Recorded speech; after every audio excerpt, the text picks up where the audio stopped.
Okay, this is the last slide, number 6-2, which is ontology engineering. So we have seen several of the case studies from the papers and also your own ontology projects, right? That and the friends project that intend to design.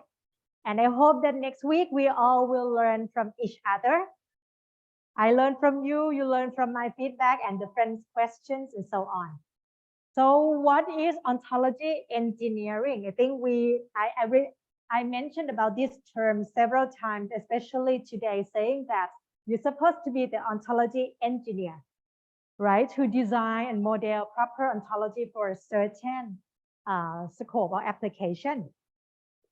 So similar to what you already understand about the word engineering, such as software engineering, electrical engineering, civil engineering, these are kind of discipline, right?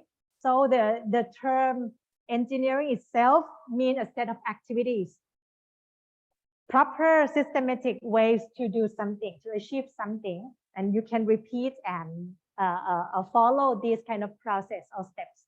So if we talk about ontology engineering, it would mean a set of activities, steps, or process as well, in which is concerned or is focuses on the ontology development process. How can we properly design and develop an ontology by following this predefined process? Okay, so it could talk about the life cycle, the methodologies, the tools, the language. And I think you have seen from the way we did PISA ontology, the way you learn from several papers. I think Pojanan's paper used what methodology? Methodology, okay? For example, that is one ontology engineering process that has been proposed and it was used by that paper. And there are some other methodology too. So similar to software engineering, there are waterfall ontology. There are waterfall approach or method, agile method, iterative method or approach, and so on. There are quite a number of possible ways to develop a software. The same for ontology as well. But I will introduce you to kind of most commonly used and then basic process and step. Okay. Anyway, the life cycle of ontology would comprise in a similar way to developing a software. That is, you need to analyze the needs and the requirements. And in this case, it is the domain analysis to understand why do you need an ontology, competency questions to cover what the ontology would cover, who are the target users, what are existing ontologies developed already by the others, okay? Then we go next to the stage of conceptualization, that is understanding the domain. Now you put things into classes, properties, axioms, instances.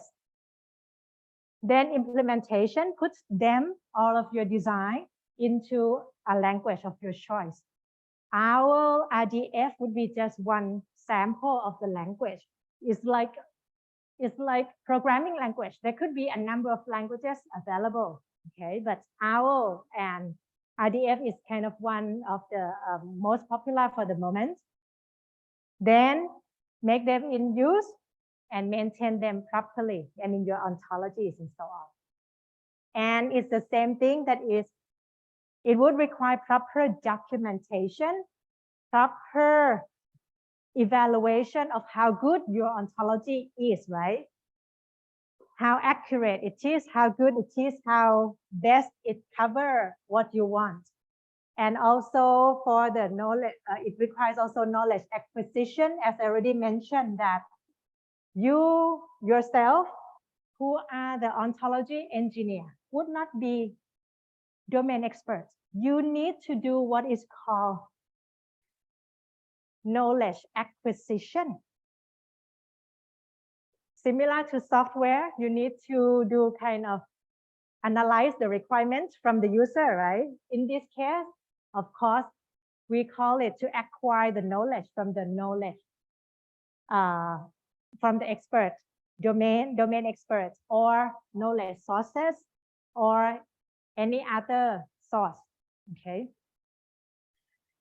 And these are kind of activities if we kind of group them in terms of dimension. Management dimension, you need scheduling, control, quality assurance. Development dimension, you need this kind of activities, okay? Pre-development, development, and post-development. Also, in terms of support dimension, you need all these activities too, okay?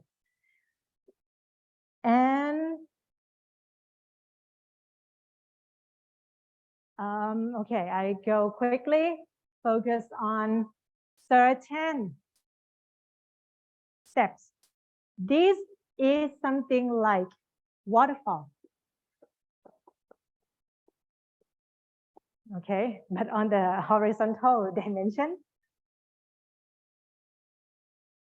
determine scope, consider reuse if there exists existing ontology. Don't ever recreate the same thing, right? Enumerate terms, define classes, define properties, define constraints, and define instances. So, but actually, this waterfall will never happen because it could happen that once you do certain steps, you may need to do some kind of iteration. That's it. You may want to go back and forth. You define classes, or you find out more terms, or you find out this and that, and then more on the iterative approach.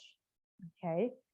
And actually, the very next things in this slide, it will make use of wine ontology example, but I will not go into the very detail. It's kind of very easy to follow anyway, except that it contains quite a number of terminology in the wine domain. But anyway, usually, so I believe Paramik and Lakash, we are not going to do the same or having the very similar result. So try to make sure your wine ontology is different from what is discussed in this example, especially if you focus on the local wine in India, Nepal, or you switch to beer or something else, that is also possible too. Anyway, basic question wine drinkers and food lovers usually have, right? Which wine should be best with which food? Something like that. This is kind of common questions. And this is something that ontology is also very good at. Remember, we talk about applications or things that ontology is good at, for sure. Querying and searching. That means kind of problem solving. This is something ontology is good at, for sure. I mentioned about recommendation, right? But recommendation is the same thing. It's recommending what? Recommending some answer or something. But in particular, recommendation, specific recommendation service that ontology is good at is kind of what we call classification. Why do we call classification? Because in ontology, you have class, you have subclass, you have objects belong to some class.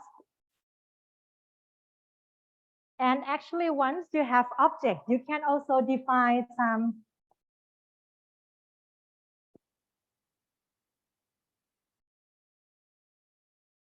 you can also have something that we call defined class, right?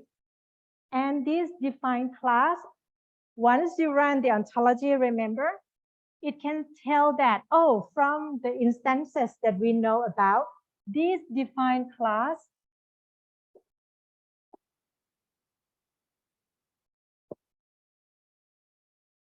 have this object as members of the classes too. So these are something that perhaps could be inferred, right? Remember the interesting pizza, for example, you just define the class based on some definition. Then the reasoner itself will find for you that which instances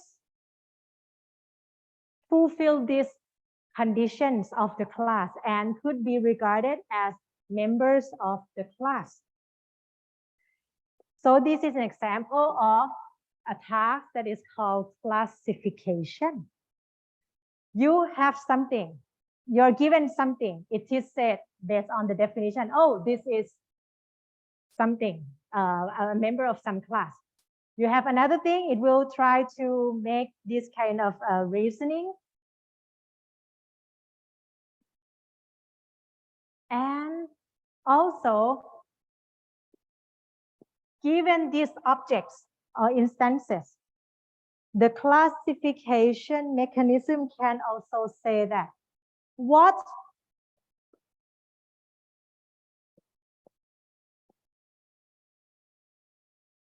class the object belong. So you can ask both ways. Given a class, who are the members? Given an object, what classes that this object belong? It may not be only the explicit class that is known, but all possible classes that the object belong, including its direct defined class, primitive class, including the superclass and the superclass of superclass of superclass. These are, of course, for sure, right? The classes that the object belong, and maybe some other thing else depending on the defined classes too. Okay. Any questions so far? Okay, clear? So I hope that you can you can understand what are things that ontology is good or best at and make use of it for the right questions, CQ, or the right conceptualization, the modeling. Okay. Okay.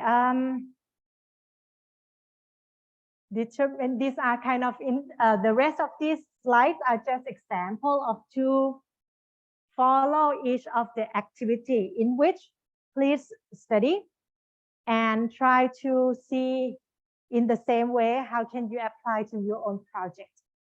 Okay, this is the way that we could follow in terms of design and ontology.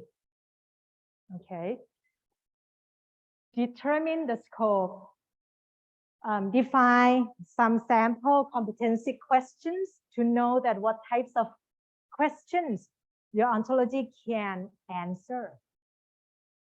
Consider reuse, whether there existing standard ones or not.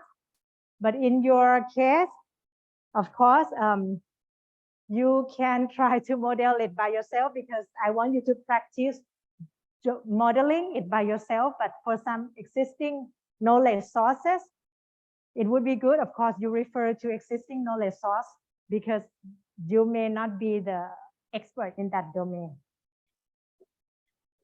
And so on and so on. Determine the hierarchy of the class. Oh, yes. One thing that is important in terms of documentation, I think we already discussed about in the PISA ontology as well, and notation. Everything in your ontology can be properly annotated. So this will be good in terms of documentation and maintenance, right? Other users, people can use your ontology if it is well documented and well annotated too. So please make use of this annotation into your project too. Okay, make sure you have proper annotation.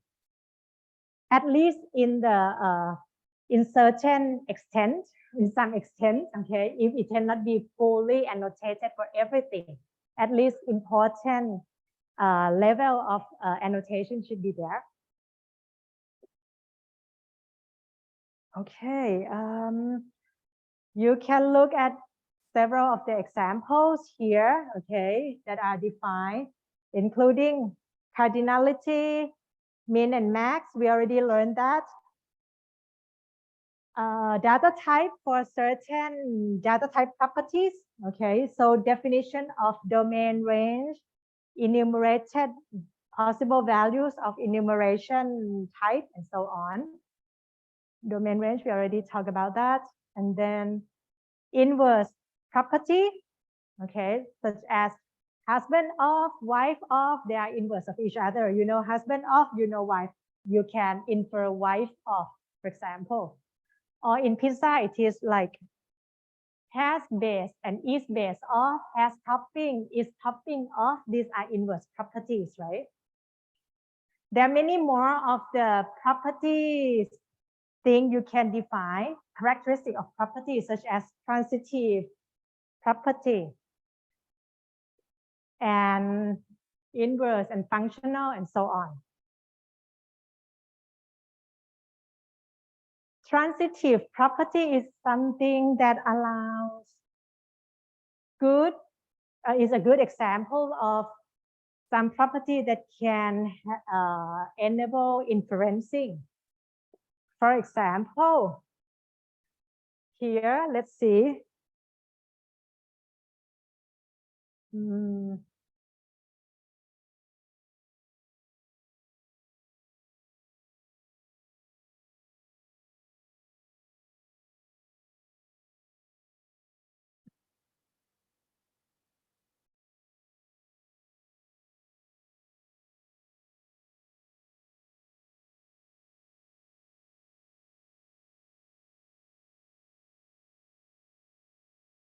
If we have a class place, okay, you can define, you may define a property which is called, let's say, located in which the domain is a place, the range is also a place. That means a place is located inside another place, such as we can have like Thailand located in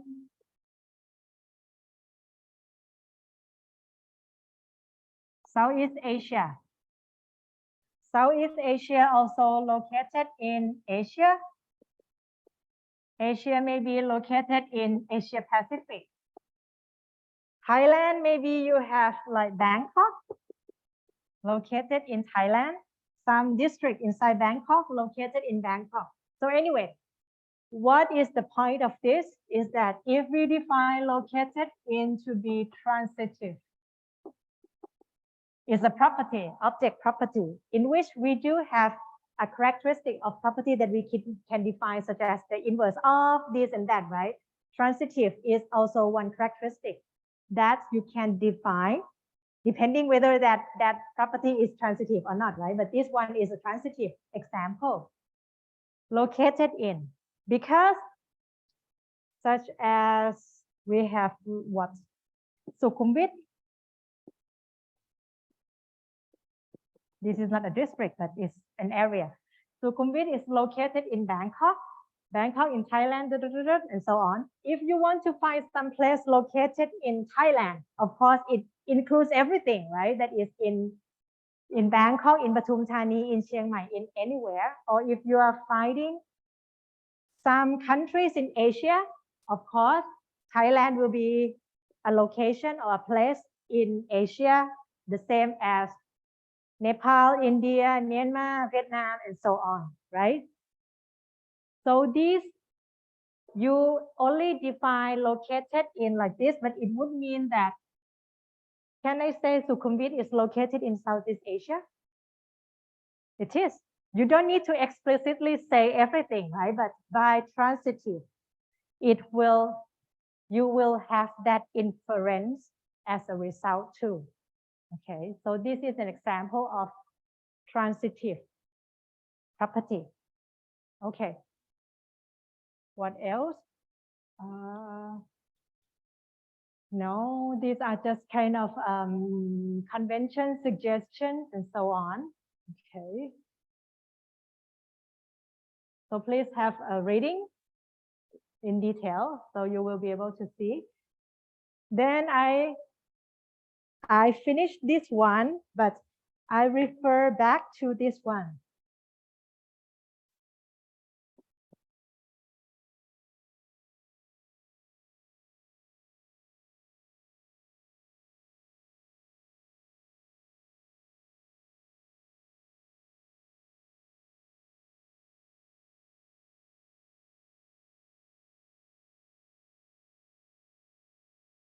Okay, from the very first class, we have this slide. We discussed this one, but of course, that very first class, you had very limited knowledge and understanding about ontology, right? So it's good that we come back to this together. With ontology, these are kind of possible applications or things you could do with ontology. And I hope you bring this in mind, okay, and try to make good use of ontology. Of course, terminology mapping, you are arranging the concept, right? This concept is broader, narrower. You arrange them in terms of hierarchy. We can make semantic annotation, proper description of ontology, of terminology, concept, and so on. It allows us to do information extraction, question answering, and query, used as a kind of engine for expert system. Expert system is a system that imitates expert knowledge of a human, right? So ontology itself is a kind of knowledge representation. So once you capture the knowledge properly, of course, it can do certain tasks similar to an expert would do, such as medicine, diagnosis, and so on. You have seen such an example, right? Of course, how good it is, it depends on how good you model the knowledge in the ontology by the ontology. And of course, whether such kind of knowledge are kind of precisely captured or it contains some kind of ambiguity. It's not everything you can model by ontology, right? There are certain things that ontology is good at. There are certain things that ontology cannot do. Okay. So expert system, intelligent search, kind of smart search, intelligent query, use inferencing, reasoning kind of thing. Okay, knowledge browsing the knowledge through the graph, also possible. Try to explore the use of protege. It allows you to do kind of visualization, not only the structure or hierarchical. Once you have the class, instance, properties, and so on, it's also possible to have a visualization map of your ontology too. Integrate, information integration. This is also possible by aligning, we call ontology alignment, ontology mapping, and so on. You can map, integrate, and align several ontologies together. And that allows what is so-called information integration too. Okay, I think these are more or less the key points I would like to highlight and wrap up